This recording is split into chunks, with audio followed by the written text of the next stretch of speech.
वर्तुळातून शरद पवार, काँग्रेस आणि नव्यानं सेक्युलर झालेली सेना यांनी आम्हाला सोबत घ्यावं। आज मी समोरून ऑफर देतोय, तुम्ही ठरवाल त्या सीट लढवू। याचा फायदा आम्हाला जसा होईल तसा तुम्हाला होईल, असं थेट आवाहन एमआयएमचे इम्तियाज जलील यांनी मवियाला दिलंय। तर वरिष्ठांशी बोलून यावर निर्णय घेऊ असं विजय वडेट्टीवारांनी स्पष्ट केलंय।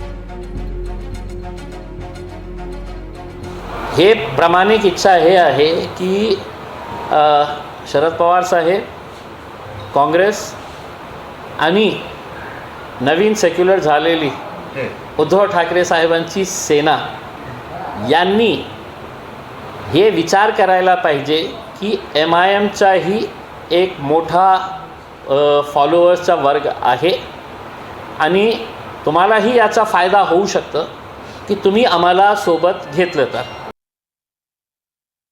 इम्तियाज जलीलचं आत्ताच जे स्टेटमेंट आहे ते आम्ही ऐकलं आहे। आम्ही या संदर्भात हायकमांडशी चर्चा करू आणि खरं तर कोणी पक्षात येत असेल आणि त्यांना प्रदीर्घ असा राजकीय अनुभव आहे, ते पूर्वीसुद्धा चळवळीमध्ये काम करणारे पत्रकार म्हणूनही काम केलं आहे। समाजाची जाण असलेले लोक येत असतील तर त्यांचं नक्की हायकमांडबरोबर चर्चा करून निर्णय घेण्यात येईल।